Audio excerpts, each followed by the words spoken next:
Selamat malam Romo, kami dari kelompok 21 akan mempresentasikan hasil kerja kelompok kami untuk penilaian ujian akhir semester.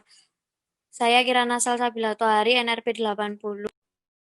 Saya Aprilia Permatasari, NRP 53. Saya Tufatu Aladawiyah, NRP 84.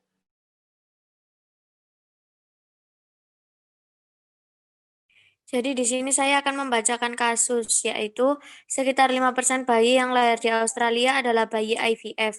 Selain itu, rekor 1 dari 10 bayi 25 tahun ke atas sekarang merupakan produk IVF dan semakin banyak wanita yang menggunakan embrio beku untuk menyaring kelainan kromosom. IVF di Australia dapat meningkatkan tingkat kesuburan dan diperkirakan dalam 40 tahun terakhir, lebih dari 8 juta bayi telah lahir melalui IVF secara global, sebuah kontribusi yang signifikan bagi populasi.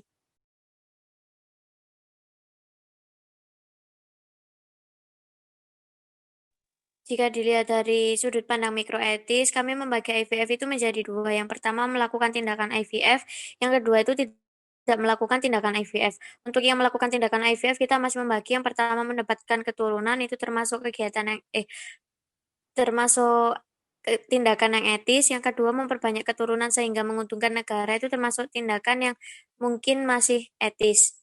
Yang kedua, tidak melakukan tindakan IVF itu kita membagi menjadi yang pertama tidak mendapatkan keturunan, itu termasuk tindakan yang etis. Yang kedua mengadopsi anak, itu termasuk tindakan yang etis. Yang ketiga penduduk Australia menjadi sedikit, itu juga termasuk tindakan yang etis.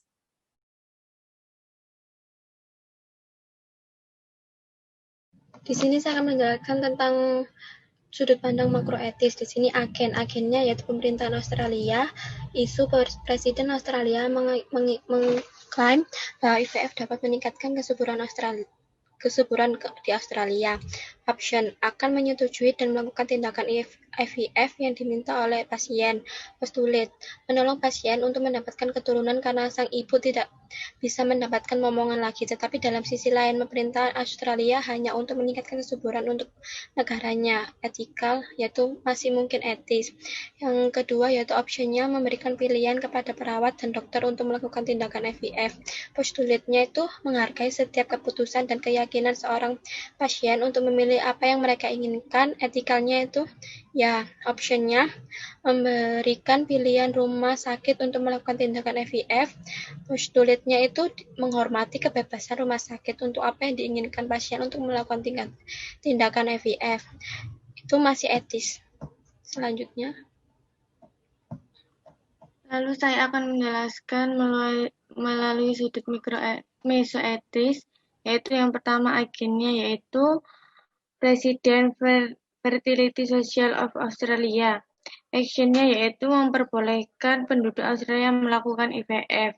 CEO of Action-nya yaitu wanita atau orang tua yang tidak memiliki anak bisa memiliki anak, yaitu catatan anak yang diharapkan kriterianya. Option-nya yaitu klinik telah memperbolehkan melakukan IVF. CEO of Action-nya yaitu membahagiakan pihak keluarga karena mereka memiliki seorang anak yang diinginkan, khususnya orang tua yang sulit mempunyai keturunan. Dari semua ini dibilang etikalnya etis, yaitu yes. Lalu option yang melakukan IVF agar mempunyai keturunan atau seorang anak, namun hal ini masih menjadi problem etika karena ketika tidak tahu apakah embrio tersebut merupakan pertemuan sel ovum dan sel sperma dari pasangan yang sah atau tidak. CEO of Action-nya yaitu menolong pasien dari ketidakmampuan dalam mempunyai keturunan dari dirinya sendiri, yaitu bisa dibilang etis. Lalu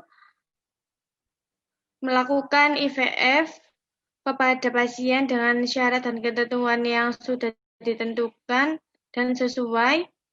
CEO of Action-nya yaitu IVF dilakukan dengan baik dan benar sesuai cara dan ketentuan yang sudah ada agar tidak menimbulkan hal yang tidak diinginkan seperti kecacatan dan lain-lain. Ini merupakan etiknya yes. Lalu dokter tidak mau melakukan tindakan IVF, CEO of Action-nya yaitu pasien tidak bisa mempunyai atau mendapatkan keturunan. Ini etiknya dibilang tidak etik. Sekian diskusi kelompok kami. Terima kasih.